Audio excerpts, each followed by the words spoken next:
Hello. Hello. Hey, nice to meet you. Nice to meet you. Wow, this is great. Thank you so much for doing this. Certainly welcome.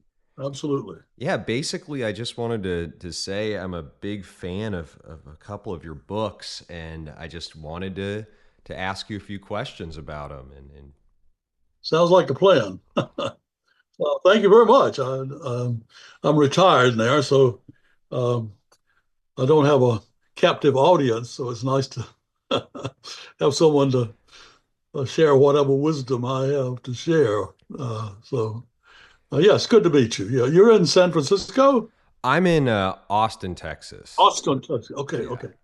Yeah, okay. No. And where are you about? I'm in Iowa City, Okay, right. University of Iowa. Just retired. Oh, wow, Uh, you just retired. yeah, I've been less than a year, but about 6 months since I've retired. So just living into it. That sounds great. Yeah, so how do you want to be introduced? Any I'm a historian. I've written about working hours, work, and leisure all my life. Since I studied at Chapel Hill, North Carolina. My degree is from UNC. Um, I work with some notable people there, among them um, George Maury, who is a very well-known historian of the Progressive era. And so I sort of started my career with his tutelage. He always would say, pick a big topic, don't select a obscure figure and write about that person, even though um, historians often do that as a beginning, but choose something large to sink your teeth in. And he gave us as one of the topics in a seminar the issue of leisure in the 1920s. And I haven't stopped since then, back in the early 1970s that I had that seminar. So that's how I started. Historian, instructor at the University of Iowa, retired, emeritus. How else? Yeah, I've been a professor of leisure studies, which is, um, and other places. I've served in various places at the university. Um, but among them, leisure studies. And I'm very proud of that. Um, I, my profession, perhaps, is leisure studies. My craft is history. So I employ my craft to try to understand the possibility um, of human freedom from work and what that would mean and what people have talked about in terms of machines freeing us from from necessity, from having to, from need, free a different type of freedom. Okay, I'm just wandering on, so you go ahead. No, no, this is great. Yeah. Marx, he called it the realm of freedom. Some of the figures that you've brought up have had a pretty big impact on this project. Frank Lloyd Wright, obviously one of them. Robert Hutchins, Walt Whitman, I'm always like sort of curious because America has really sort of lost this Yes. main ideal of freedom from economic necessity. People who listen to this show are artists and musicians, and a lot of them are, in order to get their stuff out there, they have to live in an expensive city. In order to afford to live in an expensive city, you have to work not just in the gig economy, sometimes three, four jobs just to make it. And one of the things that drew me to your writing was this idea of a kind of post necessity world, or at least a post necessity America. And the spiritual foundations of that, because in my opinion it's not just something that is a want. It's an actual spiritual need. You know, as you bring back to Aristotle, eudaimonia, and so to me, it's like, how do we get people engaged in wanting this, in knowing the possibilities that automation could afford us, given all this technology, and how do we harness this for the better, you know, so we can actually own our time. Um, Good questions, and a lot of good minds have thought about that and have written some really great stuff. Um, I see my task as a historian is to simply represent people like Robert Hutchins, have them speak again to issues like artificial intelligence and the continuing loss of work, the continuing alienation from work of so many people with the growth of the gig economy. The Gallup poll showing that, what is it, 2/3 or more of the working force are not engaged. And this has been true for decades. Yeah, I've been following this since the early 2000s. That number, 2/3, has varied a little bit, but not a lot. Going up now. So that 1/3, only 1/3 of us have good jobs that uh, uh, meet the promises we all hear when we're as children. You know, work hard, do what you love. Only about 1/3 of us are able to manage that with any kind of success. For the rest of us, it's not to say job satisfaction. Job satisfaction is something very different. I've got this job. I don't like it very much. I'm satisfied though; it pays the bills, and that's one set of data. This other set of data that Gallup has been doing is engagement, commitment, finding a purpose, and looking forward to going to work. So few of us are privileged with that, and again, the last election, I think, is beginning to show that.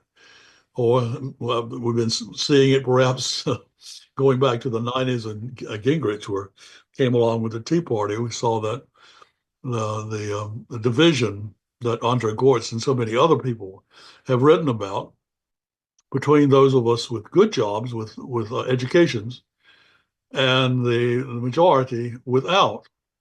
Um, the majority of people don't have advanced degrees, and even now, with my is one of the reasons I like teaching where I teach, is my students are able to get jobs in the area that they are studying. Right. That's So rare. if I had if I were a professor of history all these years, I would have taught a lot of folks that the vast majority, 90% of the people with majors in history aren't going to be able to turn that skill into a job. They'll be getting other jobs. So I got this presents so many challenges, and I'm glad you zero in on some of the individuals like Frank Lloyd. I've got puppy dogs here. Is that bad for your? Get out of here! It's okay. My cat's right here too, and he's loud sometimes. So it's all good. But yeah, no, Okay. the individuals, I think the way that you chart out the history of the late 19th century, the Gilded Age, all the way through to FDR and the brain trust movement is kind of, I think very few historians sort of trace this kind of, they don't sort of examine the way labor unions had a kind of bargaining agreement with the state, which is something called ordoliberalism, right? Like this idea that and you can see this a lot with libertarianism today, is that these corporations, they say that they're for a certain thing, but they're sanctioned by the state. And this is, I think, the biggest issue, at least that I've been thinking about recently, is I think the free market can do great things, but we don't really have a free market like Palantir, Anduril, all of these supposed libertarian technologists and technocrats. They're the only way that they're corporations can be made possible is through a state partnership with the Right. CIA, the NSA, uh, and so it sort of presents a unique challenge, I think, to us as individuals to look at historical individuals who were set on this idea of free time and Prometheanism and ownership over the means of production. And, Marx, a lot of it has to be updated. It doesn't necessarily follow the data economy. And I think that as a historian, is there a challenge to have to kind of amend or extend the theories of people in the past to sort of address the issues of the present? That's something that has yet to be done. Maybe you can do it. uh, uh, Talk about what happened.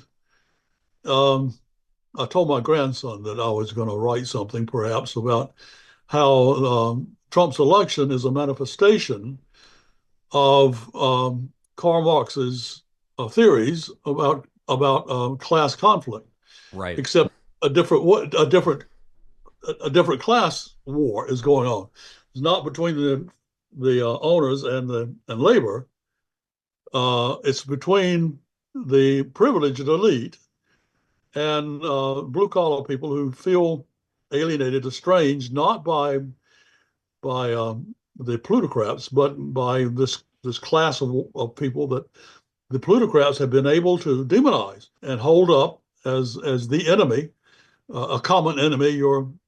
The enemy of my enemy is my friend, sort of. And so you have this strange alliance, still a class alliance of the disenfranchised, the alienated worker, and the plutocrat, which is strange, but still, if you think of it, it's a Marxist dynamic that throws up this class conflict.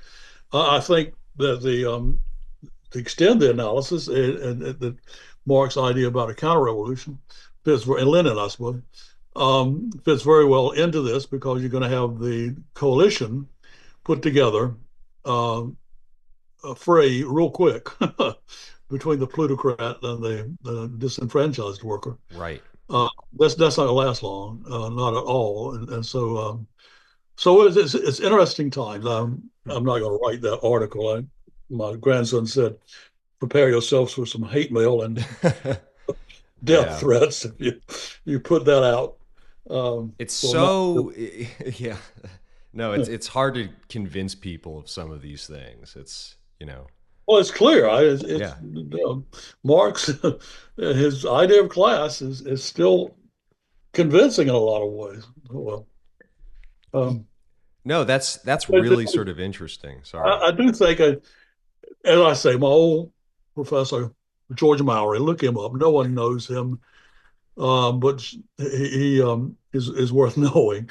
He sort of set the tone for the interpretation of the progressive movement out of populism.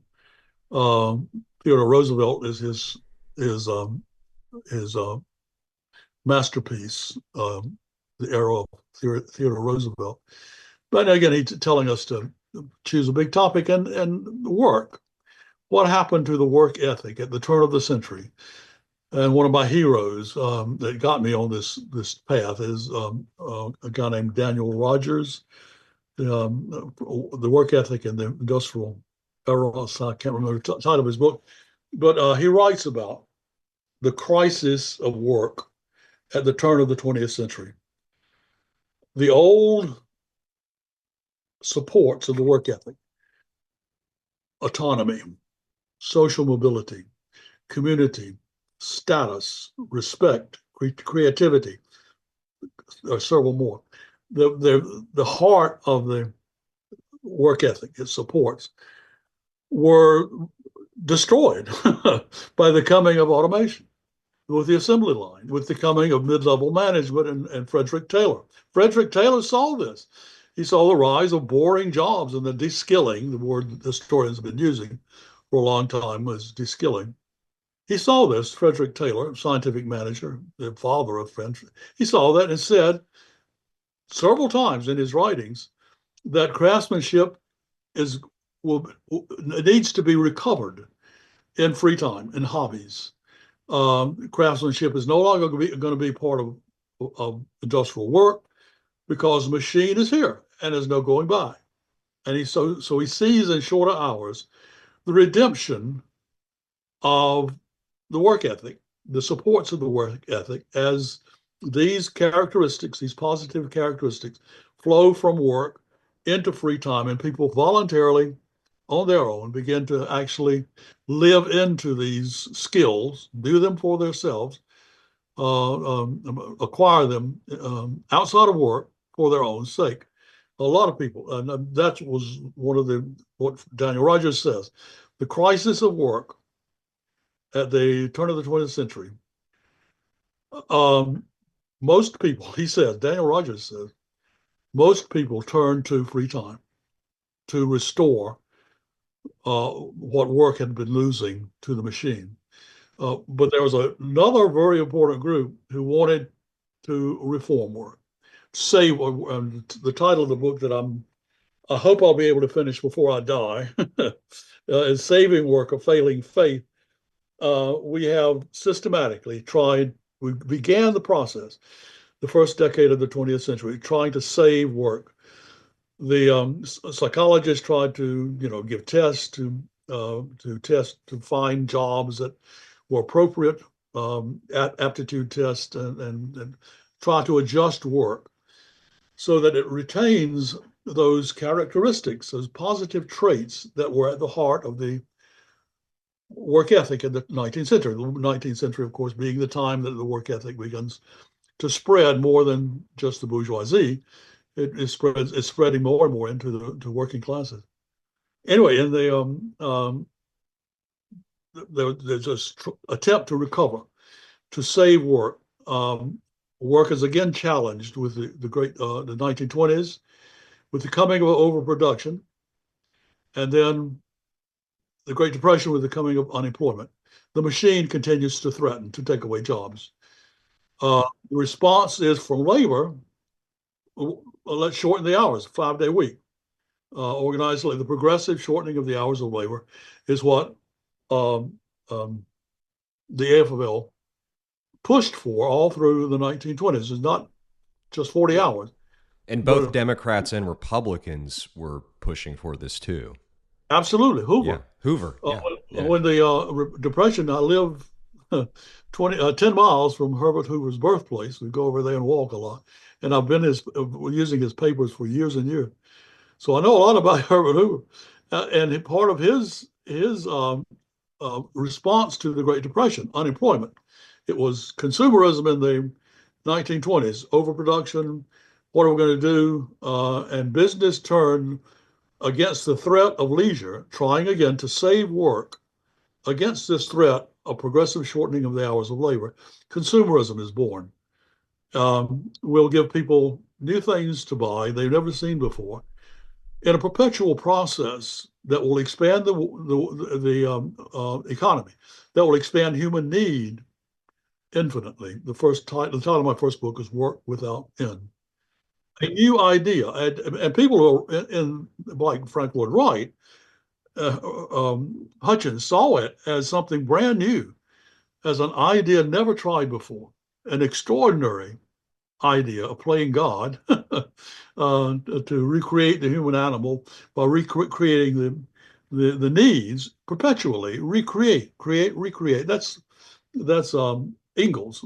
Ingalls writes a treatise about what I've just said, how human beings are self-creating animals and will perpetually recreate themselves through time, uh, creating new work perpetually. But for the people in the United States who are not Marxists, like Frank Lloyd Wright, he was conservative. He was, if anything, a Jeffersonian Democrat.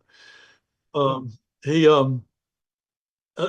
shorter hours is the way to go. So you have consumerism is born. Then the unemployment of the Great Depression creates this third wave of crisis. The first wave, de-skilling; the second wave, overproduction. Consumerism is how it's met.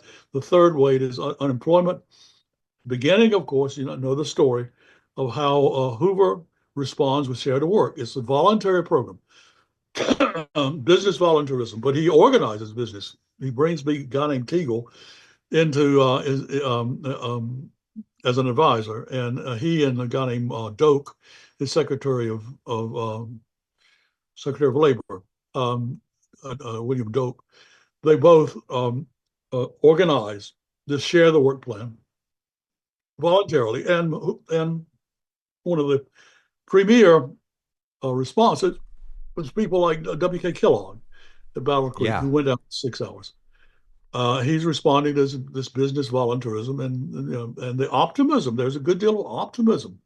For me, it's incredible that they, looking through all of the indexes that I've used through the years, the Reader's Guide to Periodical Literature and so forth, the high point of publications, articles about books about leisure, is in the end of the 1920s and the first part of the 1930s. There was a whole lot of people writing about the coming age, inevitability of free time. It's going to come. Henry Ford, Yeah. he says this in Yeah. one of his articles. You know, free time will come. The only choice we have is unemployment or leisure. Yeah. And So, Keynes predicted by now we'd have a 10-hour work week. yes, You know. yes, several people did. Yeah. Keynes is the most famous, Hmm. but George Bernard Shaw, Julian Huxley, the economist, the biologist, um, a lot of lesser known people um, were confident. No one. I've done this a long time, Barrett. No one predicted what that is going to stop. Right. No one. Looking back at 100 years process where working hours were cut virtually in half, John Maynard Keynes said, "Of course, uh, it's going to happen. Technology is not going to stop." Um, the Depression and Roosevelt, I think, are key. And Roosevelt Right. turns from Hoover's policy of business voluntarism, substitutes instead. Um, First thing he does is he supports labor's bill, 30-hour bill for work sharing. And so the first year or so of his administration through the 30s, well, through April April and May of 1933, Roosevelt was on board with work sharing. Then he turns his back. He holds labor at bay through the rest of 1933 into 34, and elections of 34. The off-year elections, labor raises holy hell. Roosevelt hadn't done anything except delay, like Perkins, the 30-hour bill in the United States Congress that almost passed within a hair's breadth. The first issue of U.S. News and World Report magazine, you remember that, had on its cover the 30-hour week is within days of passage. Right. I've seen that. The first issue of U.S. News and the World Report was wrong. It's Sorry. Anyway, what Roosevelt does, he searches around and he's gotten people in his brain, Rexford Tugwell and Leon Kesselring, who are I think anticipate Keynes. Keynes, of course, as you know, um, goes against one of the dogma of economists, classical economists until that time, Say's law, that production creates its own demand, and there cannot be a general glut in the economy. Say's law. Uh, Keynes says, and begins the Keynesian revolution, it's called. Um, an overproduction can indeed happen. And the state has to intervene. Why does overproduction happen? Why does a market glut happen? People beyond a certain point will not buy the things that are being produced because they don't want them. And indeed, this would the backward bending supply curve of labor. I'm not sure you're familiar with that. That as people begin or diminishing marginal utility, as people begin to buy more and more of the things that they need less and less, as they become richer and richer, then declining the things that they're buying have less utility to them relative to the first purchases that they're making. Relative to not only the first purchase, but relative to the time that they are selling their leisure to buy these new goods and services. So there comes a point where there's a balance, where the next purchase that I'll make has less utility for me than the disutility or the utility of more leisure time. So I will choose free time. I give as an example, working at the post office in Chapel Hill. I did that for 12 years, going to school there. Actually, it's 10 years, I believe. Anyway, I was at a time when I was working less than full time. I was working about 35 hours, 34 hours a week, and my colleagues at the post office, I was a temp, were giving me hell because why in the world don't you work? Stretch out your work. Don't. I would go and get my mail deliver special delivery, get the job done, and go home. I had two little boys, and I wanted to go home and play with them. And I said, "Look, Earl Bush was fussing at me. He said, why don't you go work, get more money?" I said, "I got a choice here. I can work more and I said, I could get a television set, a color television set. I'd like to have one of those. My children would love to have one of them. Or I could use that same time for my children and I was learning to play the piano then. Uh, I got a choice here. I'm not a communist. I've got a choice between a television and time with my kids. I choose that.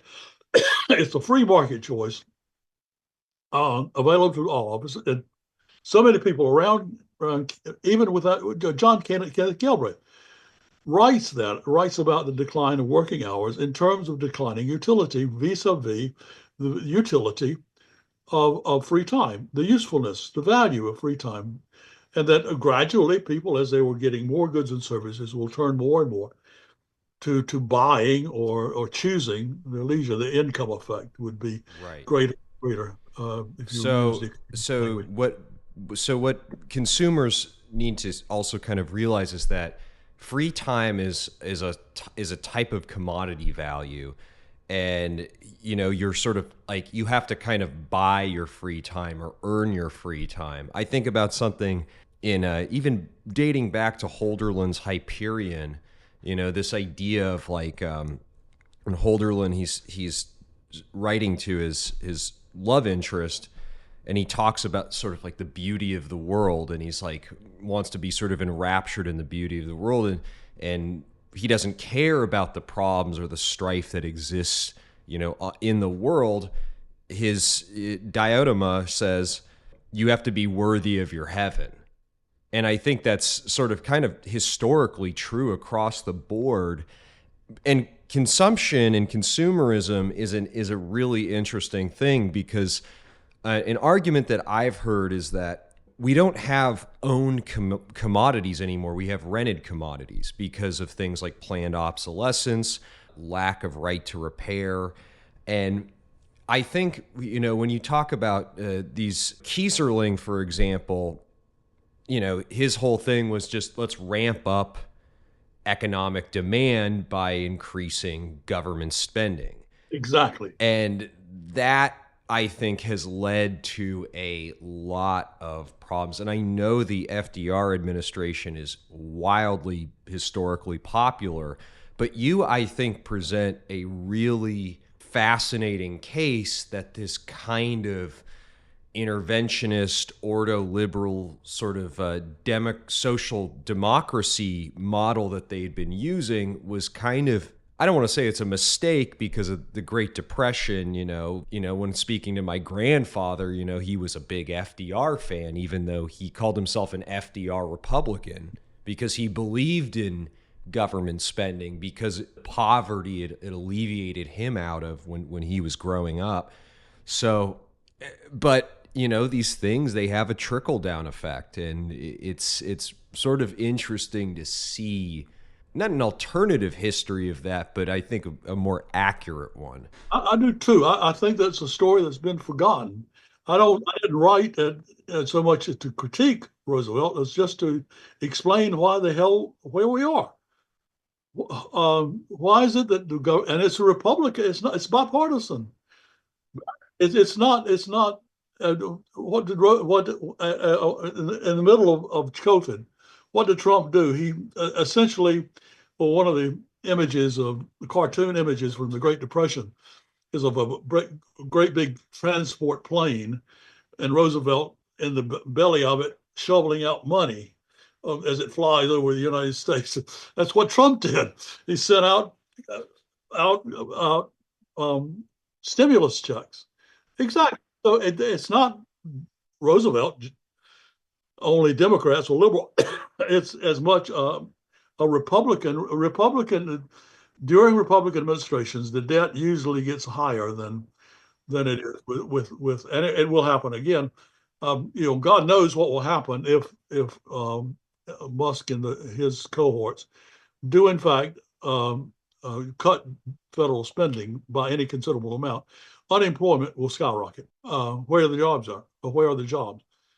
But they don't seem to care about that because they're not interested in job creation. It's like this is the thing that kind of scares me the most. And as critical as I am of the Democrats and of Kamala Harris and, this kind of stuffy liberal elitism that they've kind of, turned their back on in recent moments, I am increasingly worried about the potential of this new class of plutocrats to not reinvest in the common good.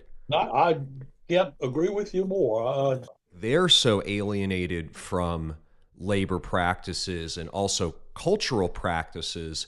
They're not going to understand that work isn't something that just binds people to a job, and even if you do release labor, if you do decrease labor hours, there's a lot of the International Brotherhood of Paper Makers, the director, he said that, jobs, they have to be interesting. They can't just be socially and culturally oppressive, existing in these technocratic, cultureless enclaves. The work has to be meaningful if you're even going to create jobs. Well, good luck. Good luck with that one.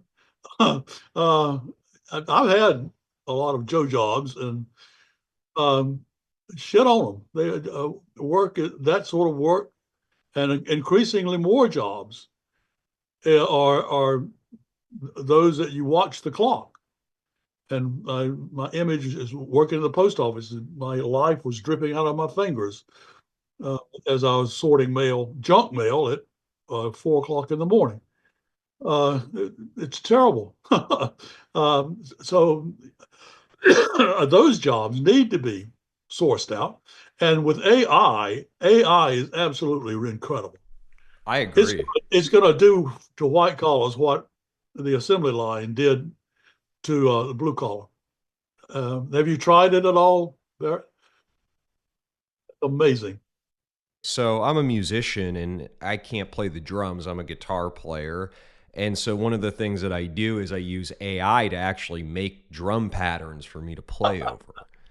And I mean, it's like I don't need a drummer. And as inflation increases and as tangible physical space decreases, having a practice space and finding a drummer, like these things cost money and they're extractive of time. So I'm like, well, if I can save time and save money and get roughly a similar thing that I need to get done, this technology is great, it's greatly important, especially to somebody like me who doesn't, AI could potentially really help things, but it also replaces stuff too. It's That's the danger. It's not danger, but the threat that's going to come true. I mean, it'll write how I'm glad I excuse me, retired when I did because AI will write a convincing essay that I would have trouble I've done this several times, to write an essay about, and reading through it, I'm not sure I'd be able to tell the difference between that and actual, except the AI has a lot fewer mistakes.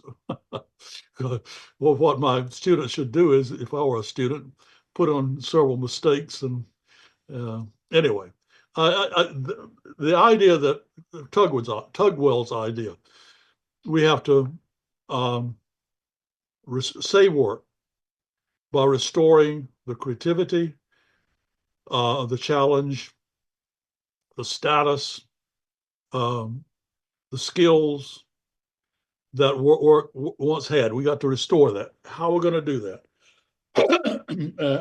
As Tugwell did it for, began that process of establishing this elite at universities with college degrees. Actually do have professions expand. The definition of professions expands enormously. And so these folks with college degrees have those good jobs, while the rest of the 2/3, according to Gallup poll, languish. And more people report, more and more people, even those with college degrees. You know the book Graeber's Bullshit Jobs. That's one of my favorites. That I think is what's going to happen increasingly. That 1/3 with or that are engaged by their occupation will get smaller and smaller, as more and more people are alienated at their jobs and don't find creativity and challenge that are promised there. And then I don't see anyone creating jobs, Joe jobs that have what I see is what Andre Gortz described is a rise of a 19th century servant class, um, in nannies, temp workers, the gig economy, where you find musicians. My daughter and son-in-law are musicians, and they are in the gig economy. I mean, they are servants. They are at the beck and call of the privileged elite who hire them for weddings and so forth. So I think that's um, um, where we're going with the increasing alienation.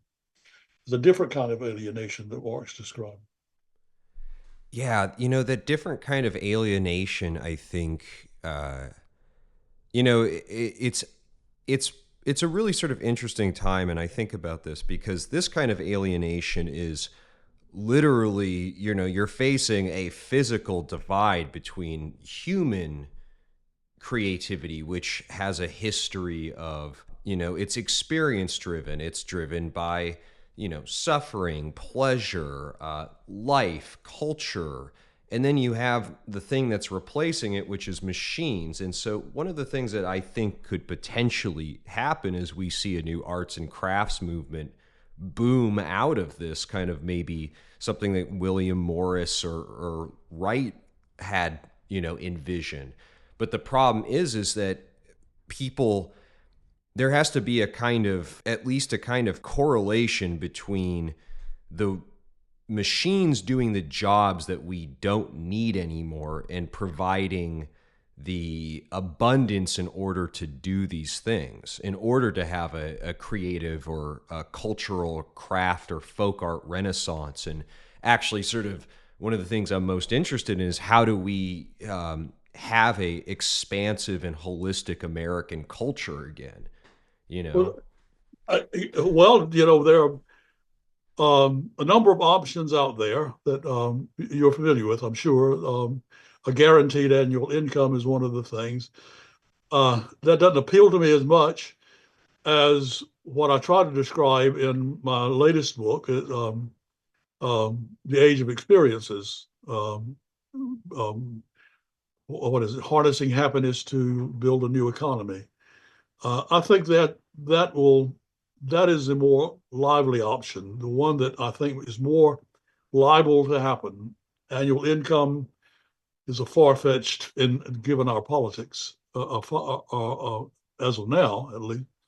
But the fact that there are groups of people, I think, in the gig economy who are making those choices and that of more time to do their own thing. Um, Living in this sort of marginal world where they're more of life and less of the work that provides the wherewithal for life. I think you're seeing that. It's hard to get a handle on it and know what's happening in terms of numbers, quantify it, because you don't find those numbers with the Bureau of Labor Statistics doesn't follow that sort of thing. So it's only speculation that, but I do think that what I'm suggesting is that entrepreneurs like yourself can begin to sell products in the gig economy or otherwise, sell products, experience products, music, playing the guitar, uh, selling those things to consumers who buying those experience skills, those experience products will need two things. They'll need money, and so they're working to pay you, but they also will require more time. And so they'll automatically, if my dynamic that I described is right, well, they will over time begin to draw down gradually, finding time in their own lives for playing the guitar that they've learned in the experience economy. Gradually, you'll be teaching these people a skill that they need to create an experience that they want to have, they want to consume. They want to consume an experience playing the guitar. They're turning to you to teach them a skill. That's the transformation economy. They are being transformed. They are gaining the means of production. They own the means of production. That's Karl Marx. Owning the means of production, they don't need you anymore, but or the people who are selling it.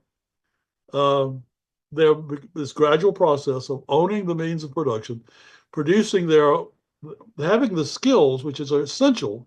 You can't just turn people loose, I think, and let them, go out and have a good time. You need some kind of educational process. Right. Robert Hutchins tried to devote the University of Chicago to essentially a place to teach people what to do in their free time.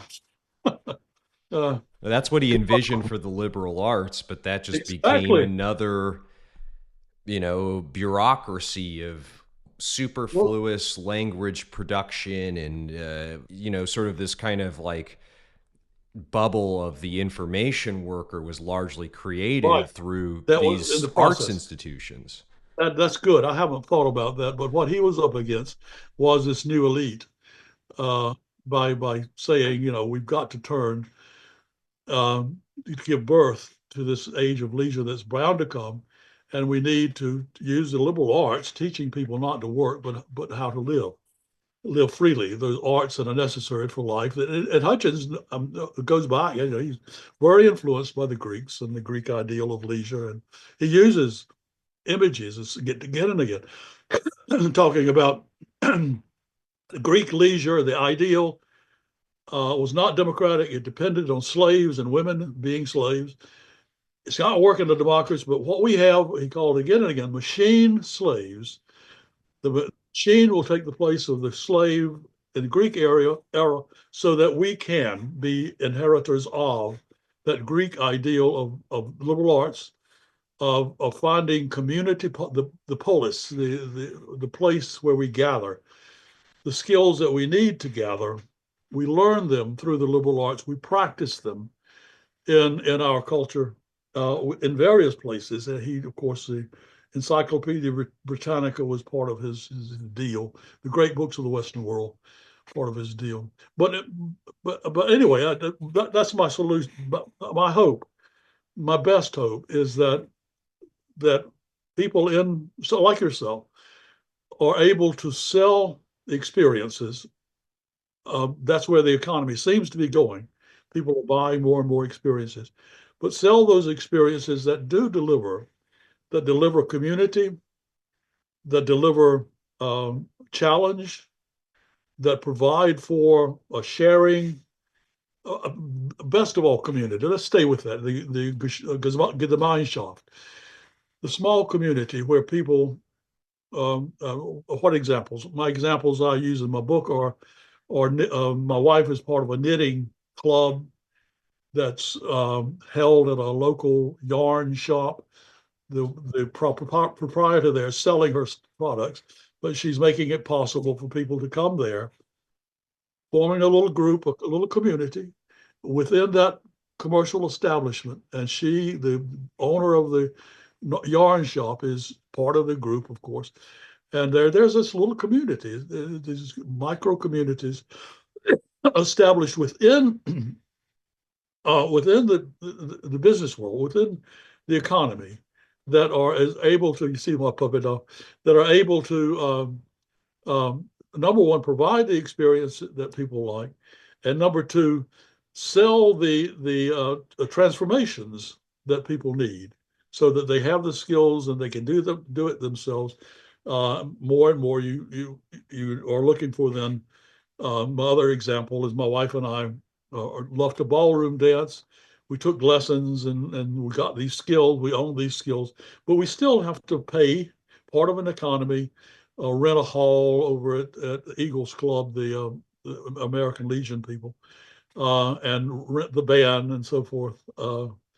So we're still in the economy, but we're gradually, we're moving out of the economy on our own hook, finding enlivening that place, the freedom. Uh, the economy then is sort of like a midwife giving birth through experiences and through transformation, giving birth to this richness, these activities that are in fact worth doing for themselves, that require skills, that require effort, uh, that do give meaning and purpose in a person's life. That to me, I don't. I had hoped for a long time, following Robert Hutchins, that the university might be a place like for this. I've taught a course in leisure studies called Leisure in the Liberal Arts for 30, 40 years, and in which I try to say, think of your education, not so much, not only in terms of what job I'm going to do, because most jobs aren't going to use whatever skills you're picking up at university, whatever interests you're picking up. Um, but think of your free time as a place that can be improved. It can be a rich a richness in your life when work begins to fail, as it inevitably will uh, for us all with the coming retirement and so forth. More and more, I think we're going to have to. Unemployment or retirement will come. The only choice is unemployment or leisure. So again, it's the challenge. That leisure is the challenge, Right. and I won't. I would like to think that haven't gotten much of a response from the age of experience, just somewhat. I But love it. I you, I 100% agree with with all of that. And thank you so much. it, I it, appreciate that. but it's also like I practice that. And You, when you look at the experience economy, it's the only sector of industry that's grown. Everything else is yes, decreased. yes, And and so if we it's actually look at some kind of real historical trend here, we can see that people are relying less and less on, traditional notions of consumerism. And yeah, people are engaged in an active or a kind of prosumer relationship with the exactly, economy exactly. as a merging of producers and consumers. One of the thing that is tricky about that, though, and you actually outline this in your book, is there can be you sort of run the risk of exploiting yourself through this notion of being a producer, because you're essentially producing for a consumer as well. But you bring up some really great examples of how if you own the skills, if you harness it, but at the end of the day, it's also what you do with it. So it's like if you take that ballroom dancing experience, you can liberate yourself from the marketplace entirely to just be able to dance and do things that you want to do. And to me, that's kind of the most interesting aspect about what I do is I try to means test this stuff and say, hey, can I actually live this way? I talk about this stuff. This stuff is interesting to me, but can you actually go out and do it? And my findings prove that I've been able to do it now for a few years. Oh, right. And so Good for you. hopefully other people can do that too. And and to me, it's like, well, these theories are useless if regular people can't go do it too. And it's not to say that it doesn't take work, but anything meaningful is going to take you're going to have to develop the skills in order to do that anyway. So I think you're largely almost 100% correct here. I still think, I always say it's not me. Listen to the people I right. quote. Yeah, but the I way you quote. synthesize it is really remarkable, I Well, think. that's what I guess the historian's job is to bring together, synthesize, put together things in a puzzle that makes sense.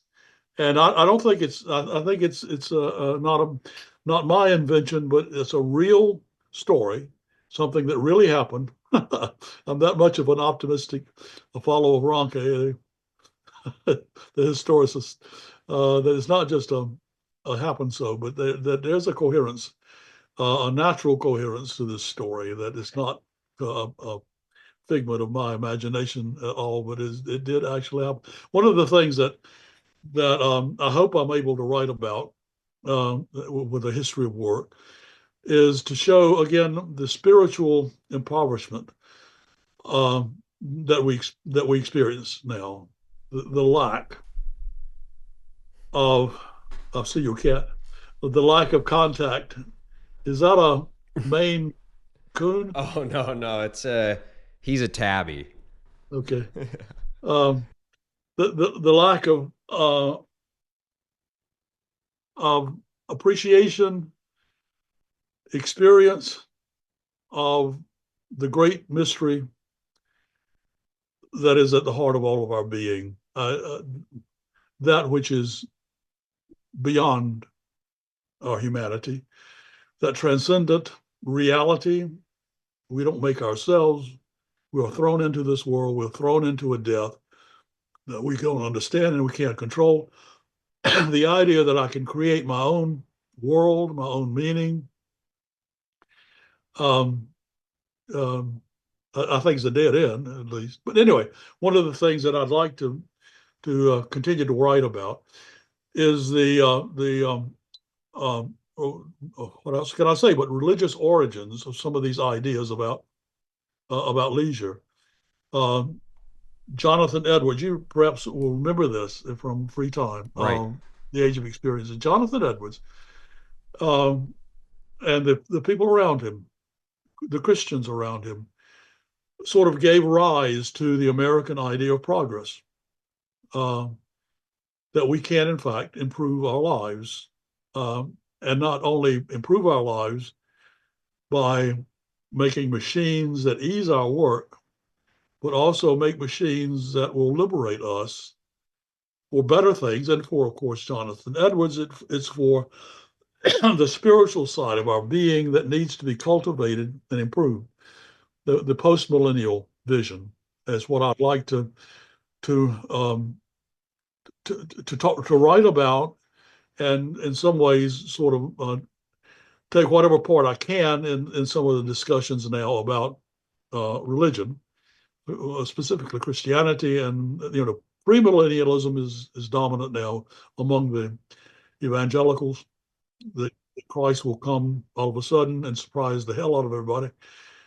Body parts will litter the streets, and the postmillennialism, where we human beings are able to prepare to progress, taking care of business, absolutely, taking care of what we need, taking care of our problems, and then going on to improve our humanity, our ability to live together, um, to share our lives, to appreciate each other, to find community.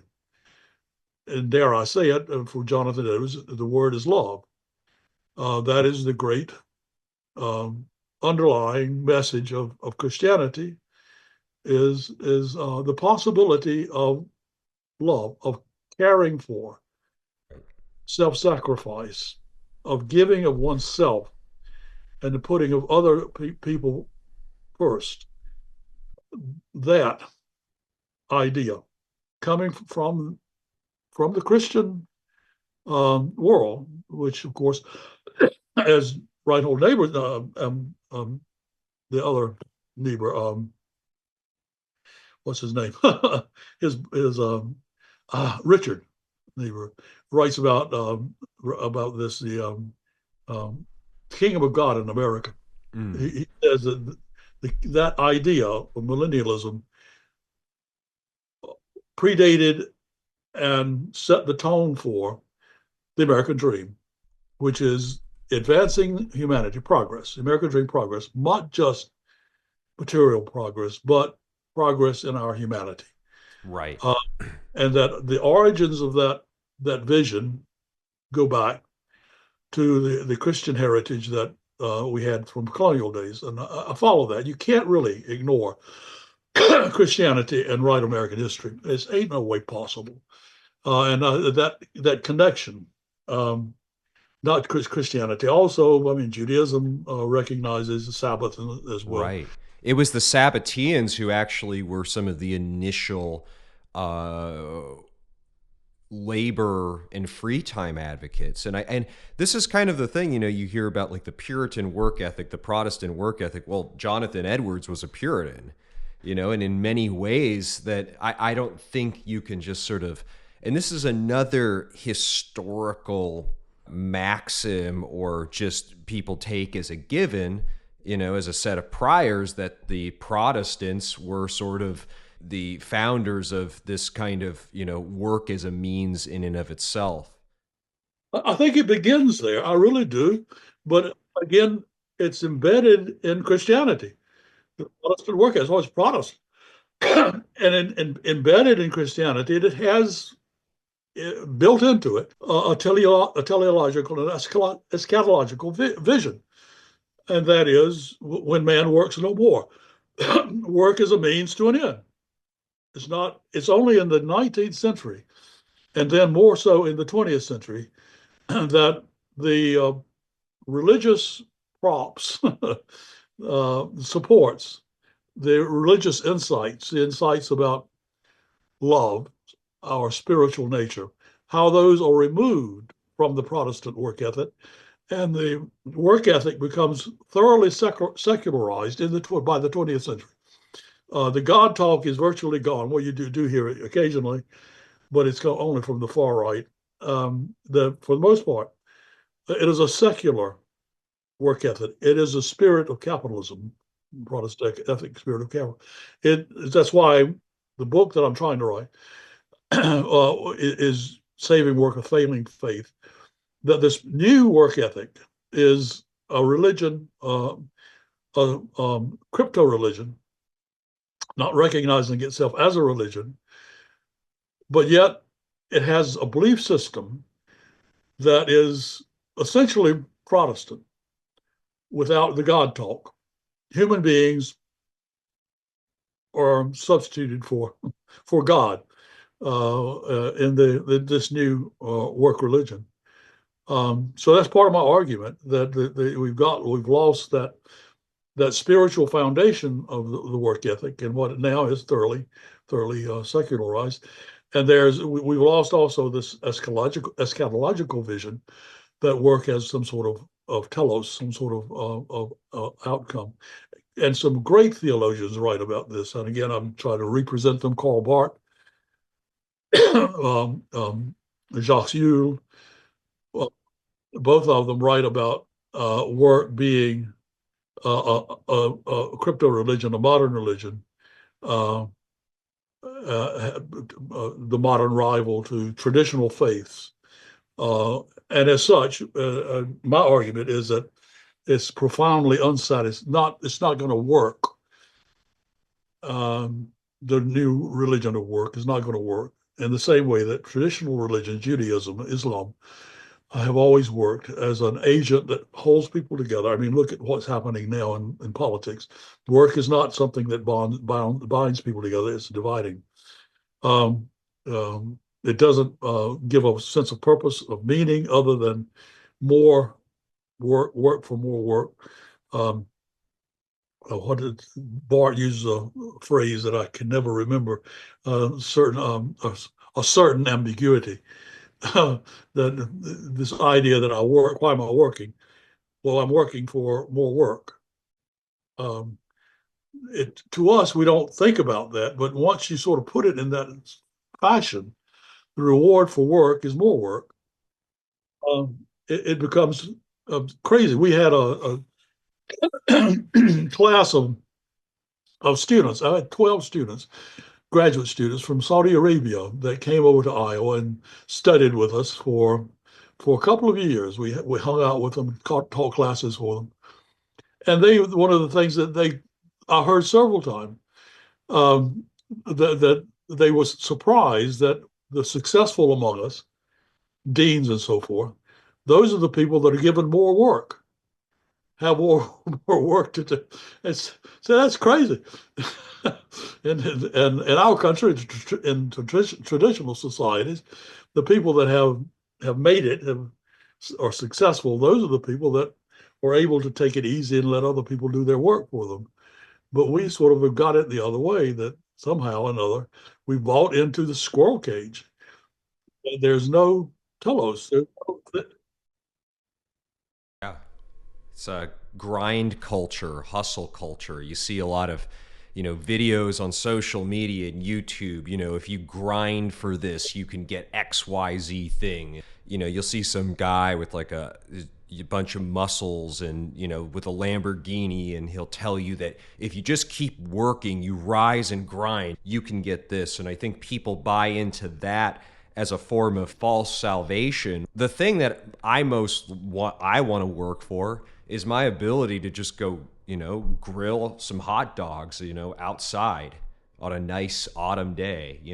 Well, That speaks more to me, but you use yourself as an example. It's excellent. I mean, compared to this guy, this grind guy, um, I live a simple life. Look around.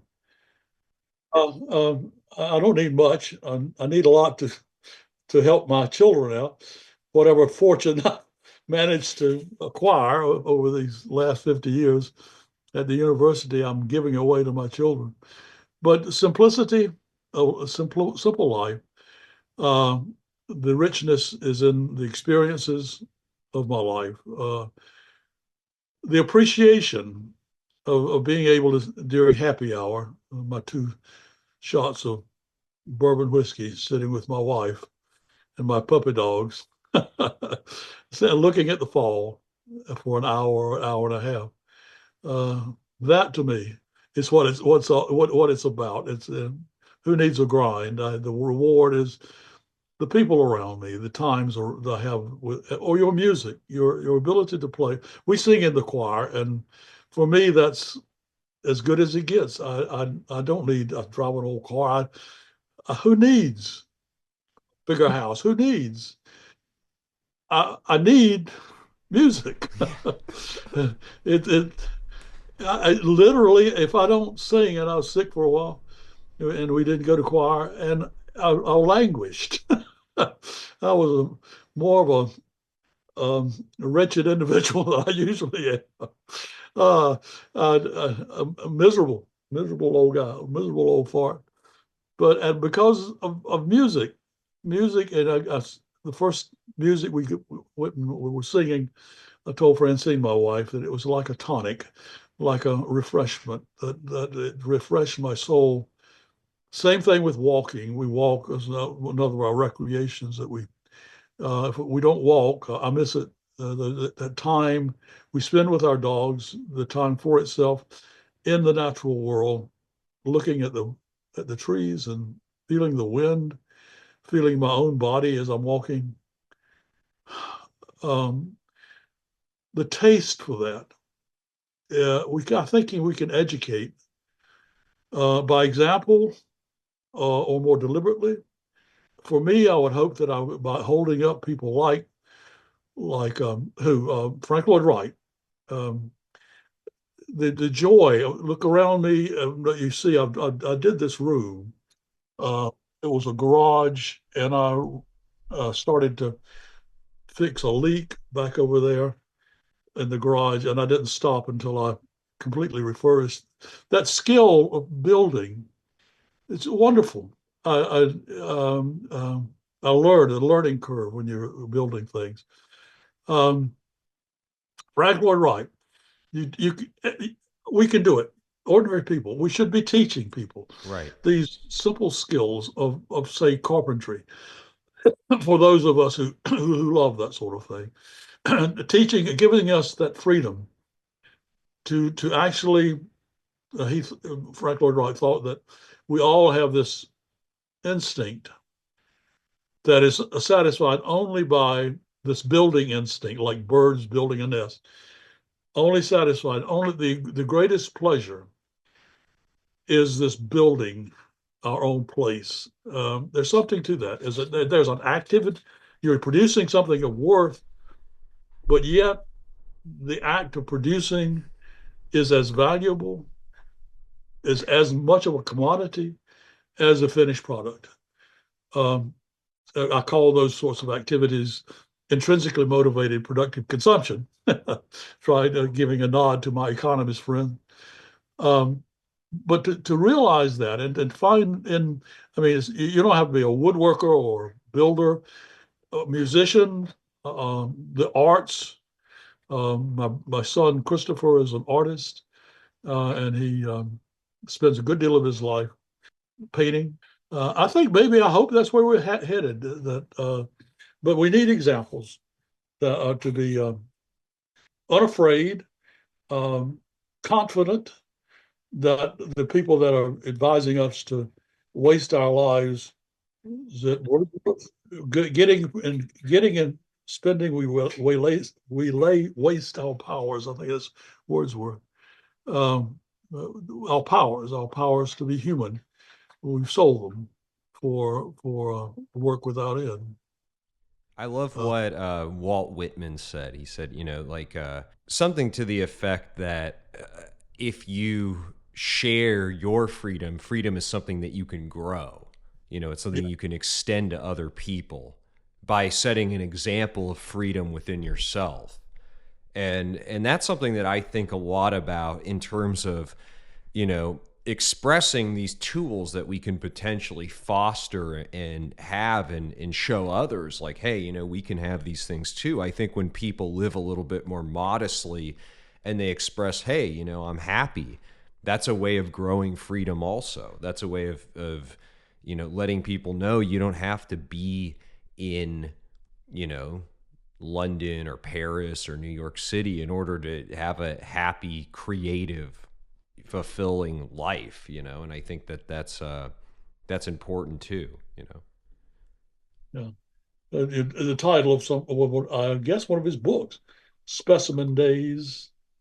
He thought of himself as a specimen, uh, an example of how to live freely. Uh, I'll loaf and invite my ease. Leaves of grass. You know that opening of the leaves of grass is a loaf and invite my ease, observing a sphere of summer grass. Yeah, he was famous for his loafing around. Uh, he admits it. He doesn't see anything wrong with that. Um, with the experience economy. You also talk about like the gig economy and how the gig economy is it's it's still tethered to a kind of, even though it's a decentralized kind of workforce, it's still tethered to, I don't know, modern conceptions of work as well. And unfortunately, I think most people exist not necessarily. So would you say that there's a transition happening between the gig and the experience economy, or are they like sort of blurred together a little bit? I think it's blurred. Is the answer? A lot of it is blurred. We don't know exactly what's happening. Something is happening. I think we know that something is happening to work as we knew it in the 20th century. It's unraveling, I should say. The gig economy is coming apart. Um, how is it that issues like uh, retirement accounts and that sort of thing are going to work going forward? All of that's up in the air. So I'm not. I don't have a crystal ball, but I do think we are seeing the death of a modern faith. I believe that's happening. Uh, the God that fails work. Um, we're not finding a meaning. Most of us, 2/3 of us, engagement, purpose, direction, status, meaning. Um, and there's a gradual turning from work to other sources of meaning. And it's fascinating to watch that process. As a historian, all I can say is work as we knew it in the 20th century is not eternal. It's not a universal. It was uh, unusual. Max Weber, when Protestant ethic and the spirit of capital, recognized that long before I came along, that the Western view, the Protestant ethic, was unique in the annals of human history. That view of work is worthwhile in and for itself, containing the spiritual charge coming from Calvinism. That's new. Coming into the 20th century, the spiritual charge remains. The spiritual charge that Calvin and Luther, to a certain degree, provided to the Protestant work ethic, and also to all the theologians and the preachers and so forth that followed along. That spark is brand new. People who write histories of work still um, think work is a universal, and they write as if it were a universal. It's not. I did a chapter in a book by Durante called "Debating a Postmodern Post-Work Future." Is that right? Debating a post-work future. I did a chapter there, beginning my history of work, and I'm along those lines. What I'm coming at is work is this modern thing. It has changed before, changed radically before, within the last 300 years. And the prospects now, all of the indications that we've been talking about, are that it's in the process of changing again. What's going to result? It's hard to say. I would predict that work would have less of a centralized place, but I may be wrong. I think there's always a possibility of what happened during Nazi Germany, where Nazi Germany, faced with reparations, loss of nationalism, pride, make America great again. Hitler says, "Make Germany great again," losing reparations from World War I. But more important, the unemployment. What happens? Germany throws up Hitler as a person who promises the redemption of work. He comes along and says, "I'll put you back to work," and he does in all sorts of horrible ways. Um, the um, the death camps being his primary achievement, written above the death camps. If you remember, death camps are the slogan "Arbeit macht frei," freedom, work is freedom, and what that entails. The uh, uh, Franklin Wright feared this. He feared Roosevelt was busy um, um, enlisting um, um, drafting. What word am I looking for? Uh, People without jobs, um, putting them to work, whether they liked it or not, in jobs, whether they liked it or not. Uh, Hitler did it. The countries that he overran, of course, he brought people in as prisoners to work to the work camps. The people that were dispossessed, gay people, gypsies, those who are Jews who were working. If you remember Schindler's List, the the guy standing there, the German officer, as the trains were unloading, the prisoners, Germans, the Jews, and so forth, dividing the people between those people that can work and those people who can't work. The people that can't work were killed. The people that can work were spared, at least as long as they could work. So that's, I think, the right wing, the possibility that we will have a Trump-like figure, if not Trump himself, who will say, "I'll save work," and he will then um, um, do these drastic sorts of internment camps that well, I think we'll begin to see them with round, rounding up of immigrants that we'll be seeing. Definitely. And this is the issue with Trump that eh, I am no fan of the Democrats. You know, like I am no fan of modern failures of identity politics, and also their sanctioning of the war in Gaza. I think that that just created a absolute losing platform. You know, on one hand, you're supposedly for equity and freedom, and then you do all these hypocritical things, and there's an incongruency there, I think, with the Democrats. But at the same time, it's like, you know, with Trump, it's difficult because on one hand, why can't we dream bigger than doing things through resentment or at the expense of other people? Machines are supposed to be our way out of that.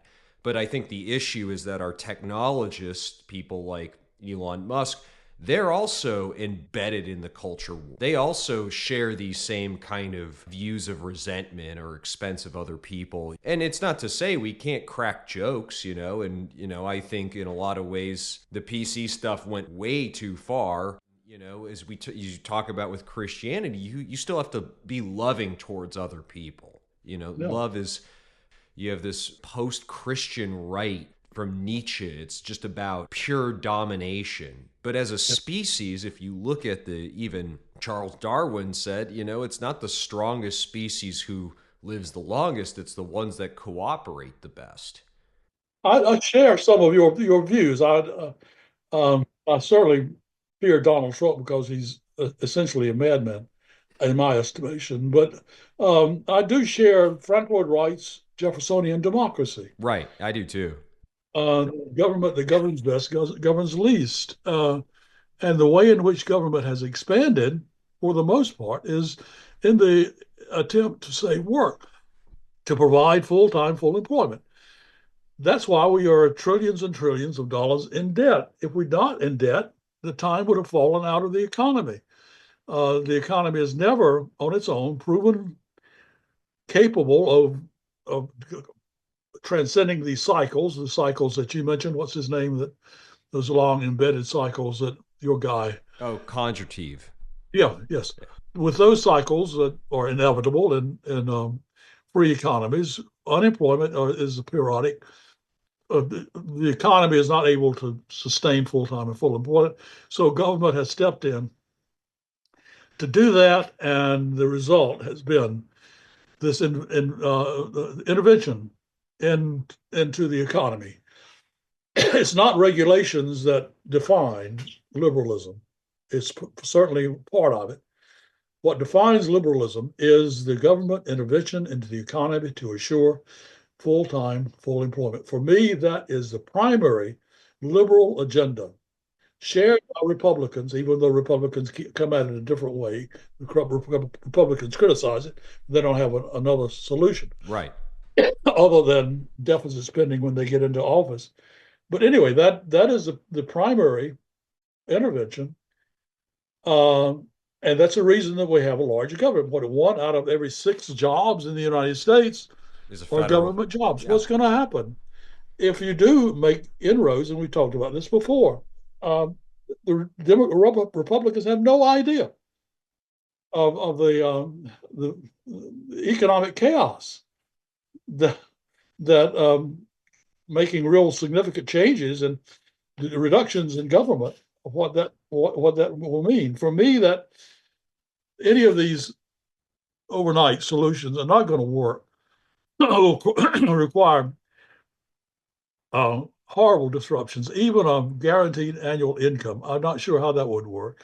That to me is one of the possible government interventions, but I prefer, and I think the only realistic way in which this is going to stop and the government can be drawn down is by people in the experienced economy voluntarily doing what they did for over 100 years before the 1920s, voluntarily drawing down their work time, finding other things in their lives to do that they think they are better, they're more important, more enjoyable, more meaningful, and so forth and so forth, and so on. I think the universities have a job to do, which we don't do. I know of no other. Well, I'm not going to say that, um, but the free market, I think, it has that possibility of entrepreneurs who design experiences that are attractive, that do deliver happiness more so than a big automobile, um, a trip down the Grand Canyon. I have a friend, a geologist from Arizona State, who retired, and he now leads tour groups down into the Grand Canyon. That to me is part of the tourist economy, the uh, uh, and the experience economy. Right. Uh, and he's selling this product, but he has something that is truly worthwhile, worth not only the cost of admission, but also an experience. Taking time, it takes a couple of days or 3 days to go down and camp by the river and come back up. I'd love to do that. I'm too old, probably. But that to me is a good example of the experience economy of selling a product that truly delivers happiness, utility much greater than buying, say, a new automobile or what else? Going out to eat. Well, even eating is an experience, and what any of the other types of consumer commodities that we.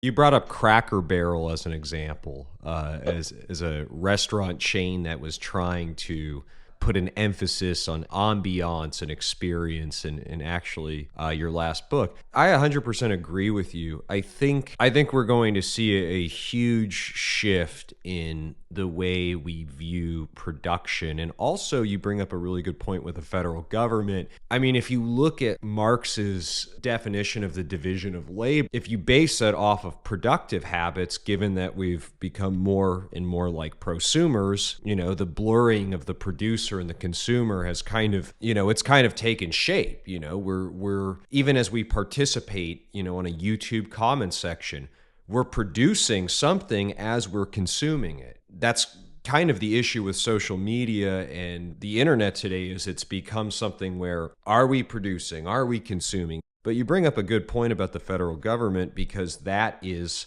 the federal government doesn't create any value. The people create the value. The government manages it.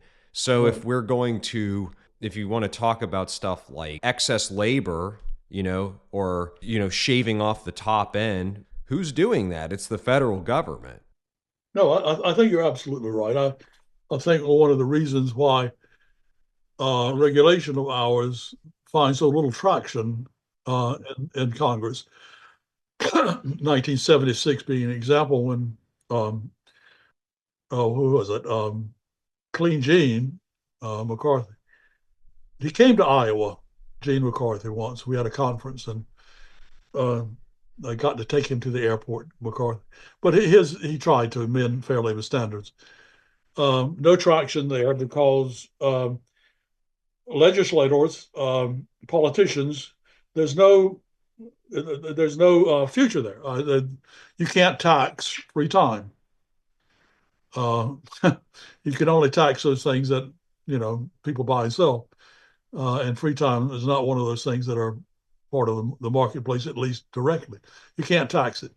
You can't make a profit from it. So there's hard to find a political constituency nowadays for regulation of working hours.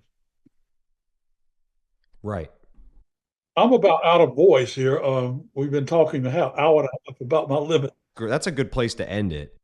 Well, if you want to do this again, I'd be more than happy to. Enjoy talking with you. Yeah, I really enjoyed talking with you. Like I said, I'm a huge fan of your work, and Thank you so much.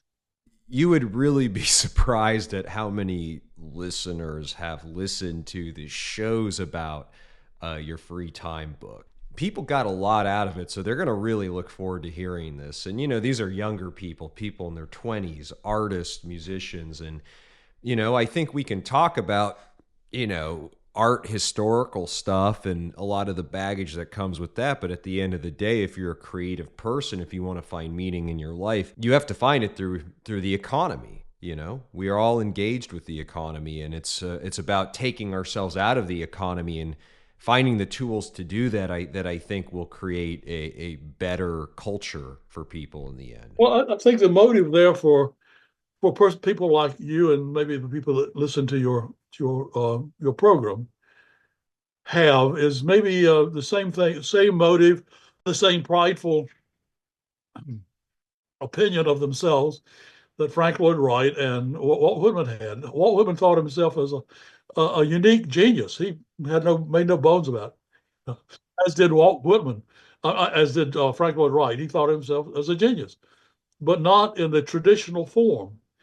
The traditional, what you call the feudal past, and when the geniuses of the feudal age, Shakespeare and so forth, would point to their own works as works of outstanding genius. Frank Lloyd Wright said the same thing. He talked about the feudal past. I'm different, he says. My genius is a democratic genius.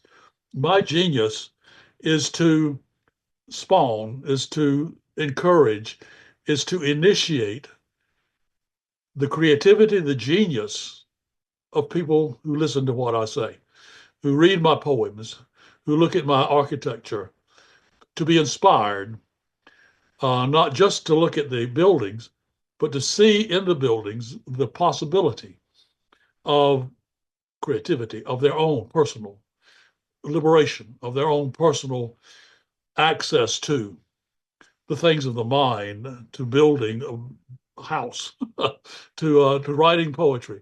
Walt Whitman he wrote his poems with the clear understanding that the people who read them should join him as fellow poets, prosumer, and along with them do poetry.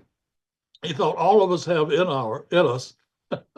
I'm not sure I do this spark of creativity that is essentially poetic, and that all, at least people that you know, it's a democratic gift, the gift of words that inspire, the erotic words. He uses the word erotic. He thought of eroticizing the human experience, not just in intercourse in its traditional fashion, but intercourse in all sorts of ways. Eroticizing the body, eroticizing his words, so that they bring us together in embrace. Beautiful sentiment. Frank Lloyd Wright as well. His genius is not just his buildings, even though he was an egomaniac. But his genius, his true genius, is a recognition of the democracy that we live in and its capacity to elevate individuals, all of us, into that state of grace, into that state of creativity, of freedom, that people, the geniuses among us, maybe the people there who are the vendors in the experience economy, can share that vision of being the midwives, helping give birth to a democratic culture, a democracy of creative people, of free people outside of the marketplace, not exploited, alienated by their work, but realizing in their efforts, in their productive activity, themselves in the face of the people, in the presence of people around them, in community, and then in contact with that great mystery, with that is at the heart of all of being.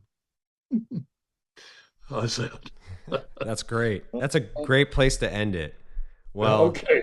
thank you so much for doing this. This has You're been welcome, Barrett. this has been It's Barrett, amazing. right? Barrett? Yeah, Barrett. Yeah, that's what I thought.